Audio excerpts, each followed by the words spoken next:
Hi guys, good morning. Welcome sa aking YouTube channel, Liwat. Share ko lang umpisa nung pinatawag ako sa agency, di ba? Pinatawag ako sa agency, guys. Akala ko noon ite-terminate na talaga ako kasi alam mo yung mali ko kung bakit ako pinatawag sa agency. Naging masungit sa akin noon si ma'am. Lagi siyang galit sa akin. Alam mo yun? Tapos, masistress ka talaga kasi sobrang perfectionist, konting mali mo lang, galit na agad, ganyan. Tapos, nagkasakit pa nun ng alaga ko. Siguro dahil nga sa masama ang pakiramdam niya, tapos stress din siya sa trabaho. Tapos, may sakit din siya noon, tapos may sakit pa yung dalawang anak niya. Yung alaga namin nagkasakit din noon, tapos yung alaga ako nagkasakit din. Tapos siya may sakit din, ang tagal ng sakit niya, ubo. Ayaw huminto yung ubo niya. Tapos naging mainit yung ulo niya sa akin. Lagi, konting lang, mainit talaga ang ulo niya. Tapos yun nga yung pinatawag ako sa agency. Pinareport ako, tapos iyak ako ng iyak nung gabi na yun, guys. Kasi akala ko baka iti-terminate na ako. Kasi, di ba? Kasi ganun kasi ginawa nila sa una na yun na terminate nila na ng agency. Nagsusumbong sila sa agency. Tapos, meron na kasi akong dalawang warning letter.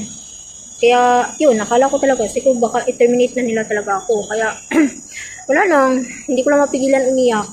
Tapos, nung nag-report ako sa agency, siyempre, inano ko si Ma'am Elise, minessage ko. Sabi ni Ma'am Elise, oo, mag-report ka dito. Sabi niya, magkita tayo sa gantong oras. Hindi na, inano ko si Ma'am Elise, sinabihan ko talaga sa ko, Ma'am, sabi ko, iti-terminate ba nila ako? Sabi ko, gano'n, sabihin mo na lang sa akin yung totoo. Sabi ko, kung iti-terminate ba nila ako? Sabi ko, para makapag-ready ako. Sabi ko, gano'n. Tapos sabi ni Ma'am Elise, hindi. Sabi niya, gano'n ba? Iti-terminate? Hindi Sabi niya, gano'n.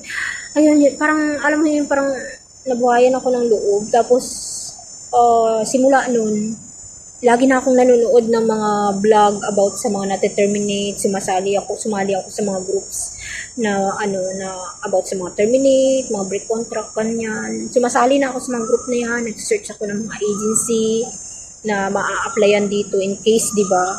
Nire-ready ko na talaga yung sarili ko. At saka, alam mo yun, yung inano ko talaga sa sarili ko na sabi ko, wag kang matakot, wag kang ma-stress or ma-terminate ka, di ba? Okay lang, kasi inaano ko sa sarili ko, may makukuha akong mas matino pang employer kaysa sa kanila. Kung talagang i-terminate nila ako. Sabi ko ganun, kasi mabuti, mabait naman ako, wala akong ginawang masama. Sabi ko ganun. Alam mo yung mali ko kasi nun, guys, napainom ko yung alaga ko, kasi nga di ba may sakit, napainom ko yung alaga ko ng high fever, kasi nataranta na ako alas 12, kasi sabi niya sa message niya kasi, wala pang 4 na oras, di ba sa high fever pala, kailangan, 6 hours, every 6 hours, tapos yung low fever, kasi meron yan pink at saka yung parang orange, na para din yan sa lagnat, parehas, pero yung pink, para lang yan sa low fever. Halimbawa, ang fever ng alaga mo is 37.5 and hanggang 38.5, ganyan. Lang siya, low fever lang yung papainom mo. Pero pag high fever, yun, mga nasa 39 na, ganyan, 38.9, ganyan, hanggang sa pataas na 39 something, magfo-40 na, as in yung ng alaga ko. Tapos yung message niya kasi sa akin, sabi niya, i-check mo yung temperature ng alaga mo ng alas 12, sabi niya ganon. Sabi ko, hindi nga talaga ako natulog noon, as in, kasi nga, binantayan ko hanggang mag alas 12 kasi nga, grabe ang lagnat. Tapos, nung alas 12 na, wala na siya diyan, wala na yung amo ko sa labas. Pumasok na siya sa loob ng room, tapos nakapatay na yung ilaw. Ako na lang yung nag-asikaso sa alaga ko. Temperature ko, 39.6, as in 39.6, tapos, alam mo yung alaga ko, kasi parang nagaganyan siya. Habang natutulog, nagaganyan. Tapos, sabi ko, ang taas. Hindi kumuha. Dali-dali naman ako, kasi, pero pinainom na kasi namin yun ng alas 7. Pinainom na namin ng alas 7 ng gabi ng low fever. Tapos, nung alas 12, diba, 7, 8, 9, 10, 11, 12. Diba, every 6 hours yung dapat, yung pagpainom pala ng high fever. Nataranta na nga ako kasi sabi niya, i-temperature mo, tapos pag may lagnat, sabi niya, siguro painumin natin siya ng gamot, sabi niya ganun. Eh, syempre, yung utak ko, sabi kong ganun, ay, high fever to, naku, ang taas ng lagnat. Eh, di, dali-dali ako, pinainom ko talaga siya ng high fever.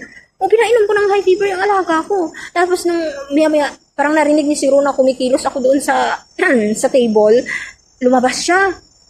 Gising pa, lumabas siya. Tapos sabi, chinek niya doon yung alaga ko. Tapos chinek niya yung record ko. Kasi nire-record yan namin, sinusulat namin yung ano, yung mga oras, yung anong pinapainom namin sa alaga namin. Naka-record yan. Tapos, chinek niya. Tapos nakita niya yung oras. Sabi niya, anong pinainom mo? Sabi niya gano'n. Sabi ko yung high fever, ma'am. Sabi ko gano'n. Tapos, sabi niya, bakit anong oras? Ganito. Sabi ko nga, alas 12. Kailan mo huling pinainom to? Alas 7. Tapos, sabi niya, mali yung ano mo, pagpainom mo. Sabi niya, gano'n.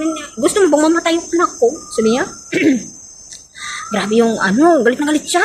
Sabi ko, nagsisigaw siya doon sa sa kitchen, ini-explain sa akin. Sabi niya, ito dapat ano to? Sabi niya gano'n, 4 hours, every 4 hours, ito every 6 hours. So, anong oras pa lang? Sabi niya gano'n. Anong oras pa lang? Sabi niya, tapos pinainom mo na agad. Sabi ko, kasi ma'am, yung taas ng lagnat eh. Sabi ko gano'n, kahit na, sabi niya gano'n, dapat ano, hinintay mo yung oras, ganyan. Sabi niya gano'n. Tapos yun ang dahilan guys. Tapos, edi galit na galit siya. Kinuha niya talaga yung alaga ko doon sa room namin. Binitbit niya. Tapos nag-message siya sa akin ng napakahaba. Sabi niya gano'n, paano pag na-overdose yung anak ko? Sabi niya gano'n, mamatay. Sabi niya mamatay, makukulong ka. Sabi niya gano'n sa akin. Yun ang sabi niya sa akin. Kaya sobrang stress talaga ako nung time na yun guys. As in, iyak ako nung iyak. Hindi ako natulog. As in, hindi ako nakatulog noon. Stress talaga ako. Tapos iyak ako ng iyak noon. Tapos yun, pinatawag pa ako ng agency. Tapos pinatawag ako nung gabi, sinabi sa akin, sabi niya kailangan, day off ko kinabukasan, sabi niya kailangan mag-report ka doon, sabi niya sa agency niyo, sabi sa akin. Tapos, yun, sabi ko, wala, bakit kaya yung utak ko, sabi ko, naku patay, terminate siguro ako, sabi ko gano'n, kasi galit na galit sa akin yung amo ko. Tapos yung dalawang dalawang kasalanan ko na kasi yung mga mabibigat, no? Kasi yung una, yung nadapa yung alaga ko sa escalator. As in, sa escalator talaga nadapa. Kasi yung tuhod niya, parang hindi ko alam, parang lagi na lang naggaganyan, no? Kung hindi ko hinahawak, mas malala pa yung naranasan. Naggasgas siya, guys. Nagkaroon siya ng gasgas dito, oh. Nagkaroon sa hita, di ba, yung ano natin. Nagkaroon siya dito ng, as in, yung ano talaga ng escalator, yung parang kamay, di ba, yung parang may ganun yan, yung escalator.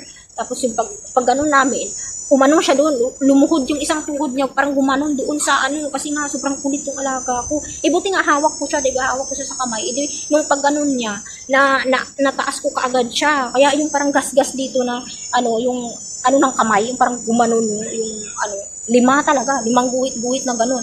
Pero yung mapupula lang yung iba, pero yung meron isang medyo nasugat talaga siya na malala. Yung nagsugat talaga yung skin niya. Pero yung iba na ano, hindi nagsugat. Ano lang, nagpasa lang siya, tapos parang namula lang. Kinabukasan nawala na, pero yung isa medyo ano malalim siguro nagkapasa siya. Tapos ano, nagsugat ng kaunti. Yun lang, nagsugat ng kaunti.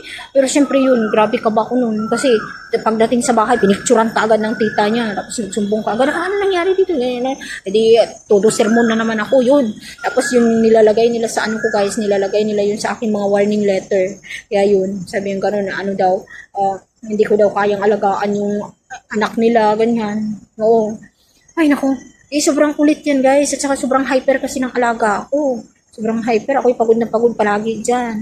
Pagod na pagod ako palagi. Ang sakit ng katawan ko palagi. Kasi nga, pag naglalakad dyan kami, di ba mula ako sa lakad, pag naglalakad dyan kami, talagang lagi nagpapabigat lagi. Hila-hila ka lagi. Tapos takbo. Kailangan mong habulin. Hindi mo pwedeng, na hayaan tumakbo na Buti nga ngayon, hindi na yan tumatakbo kasi tinatakot ko. Sabi ko ganun.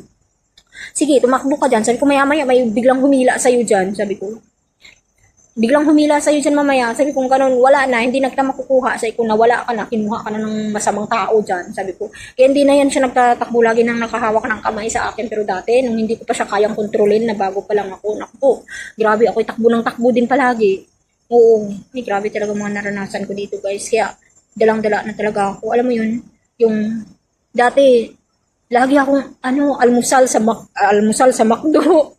Almusal sa McDo, tanghalian sa KFC, ganyan, hapunan ulit sa McDo. Sabi ko, Diyos ko, na-realize ko. Sabi ko, grabe, Tapos yung pera, yung sahod ko, parang walang napuntahan, parang wala nang, say po sa ano napunta yung mga sahod ko, alam mo yun.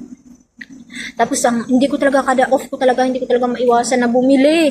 Oo, bumili talaga ako lahat ng mga gamit ko, bumibili ako ng mga ukay. Pero alam ko naman yung mahal. Kaya hindi talaga ako nabili ng as in mahal na ano, hanggang $20 lang yung mga damit ko guys, hanggang 35, ganyan. Ganyan lang. Ito 20 at parang 10 na nga lang to, hanggang 10 to 10 to $20 lang yung mga damit ko guys kasi talagang tinitipid ko yung ano ko pero ano pa din, kapos pa din. Pero ngayon natuto na ako. Talagang super tipid na ako sa ano sa pagkain. Kasi naranasan ko na wala talaga natira sa akin. Tapos ilang day off pa ako. Tatlong day off. Tatlong day off pa ako. Tapos wala na akong pera. Alam mo yung pera ko, ano lang, siguro nasa $60 na lang. E di yung unang day off ko, 20. Dahil pangalawang day off ko, 20 ulit. Pangatlong day off ko, 20 ulit. Alam niyo guys, $20, ang $20, inano ko yun. As in, tinipid ko. Makakain lang ako ng ano, ng unti-unti sa umaga. Ayun, nagbabao ng kape. Tapos, naglaga akong itlog, nagdadala ako ng itlog. Pag wala yung kasama ko, naglalaga ako. Pero pag nandyan, hindi ako naglalaga. E di, dala ako 2 itlog. Tapos yun, kape. Yun na ang aalmusalin ko. Tapos maghihintay ako pag nagutom na ako ng mga alas 11, alas 12. Naghahanap ako ng pinakamura na ano na mga tinapay dyan na sale kasi expired na kaya sale. Naghahanap ako niyan guys. Tapos yun ang kinakain ko. Yun lang kinakain ko. Wala akong kain ng kanin. Hindi ako na kumakain ng kanin kasi nga mahal. Mahal magkanin ka tapos ulam. Tapos naranasan ko bumili akong sardinas. 5 lang kasi yung sardinas dito guys sa ano sa Welcome. So bumili ako ng sardinas. Tapos yun inulam ko. Nagbaon ako isang beses ng kanin kasi kulang talaga yung budget ko sa hindi talaga kakasya to, magugutom talaga ako maghapon. May natira kaming kanin sa ano na gabi, nung gabi may natira kaming kanin, kaya yun ang ginawa ko, binaon ko yung kanin kasi dami ng mga plastic sa bahay. Ayun ang ginawa ko. Ay, sobrang tipid kaya sabi kong ganoon, kailangan ko na talaga magtipid kasi ang hirap talaga guys na magtrabaho, ang hirap magtrabaho, tumatanda tayo tapos hindi natin alam, di ba? Yung magkakasakit tayo, hindi natin alam. Kaya kailangan, ang hirap pag walang ipon, tapos sa'yo pa lahat umaasa, di ba? Kaya ang hirap. Yun lang guys, nasi-share ko. Pero ngayon, naging mabait na ulit sa akin yung amo ko, as in. As in, ang bait na ulit nila sa akin ngayong linggo. Hindi man lang ako napagalitan. Hindi man lang ako napagalitan ngayong linggo. Kaya, hindi ako masyadong stress, di ba? Kaya hindi ako masyadong pinagalitan na ngayon. Saka mabait na sila sa akin. Parang bumalik na ulit yung ano ni ma'am sa akin. Tapos lagi na siyang nagpapaganda. Kasi syempre wala na siyang sakit.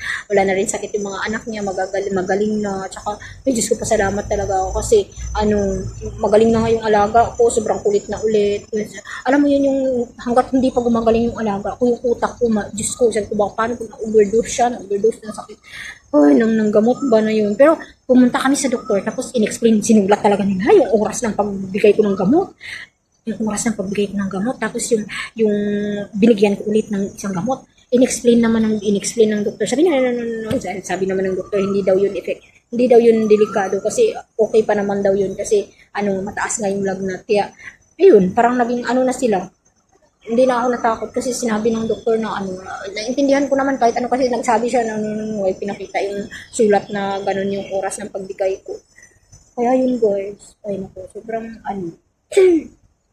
pag hindi ka talaga dito matyaga talaga dito sa Hong Kong, grabe. Dami na akong kasama na umuwi. Hindi na nila kanakayanan, sumuko na. Ayan lang guys, masasabi ko at share ko. Pero sa mga gusto pa rin pumunta dito sa Hong Kong, maganda dito guys. Alam mo yun, gandang-ganda ako dito kasi malayang-malaya ka dito. Yun nga lang ang problemahin mo dito, yung amo, yung magiging amo mo. Yung kung hindi mo kaya yung stress, hindi mo kayang i-handle yung stress mo, yun. As in, ka talaga dito, 'di ba? Hindi susuko ka pag hindi mo kaya. Pero ako kasi sobrang pasensyado. Sobra akong mapasensyang tao. Sobra akong basta. Yun. Kaya sabi ko kung mahina-hina lang ako. Naku po, siguro lagi din akong sumasagot lang ako sa amo ko. Naku, hindi na siguro ako tumagal din sa kanila. Pero ngayon, ang bait na sa akin nila lahat. Grabe naranasan ko bago sila naging mabait sa akin. O, ganun lang sila dito, guys. Mag 9 months na ako. 9 months na ako sa kanila. O, diba?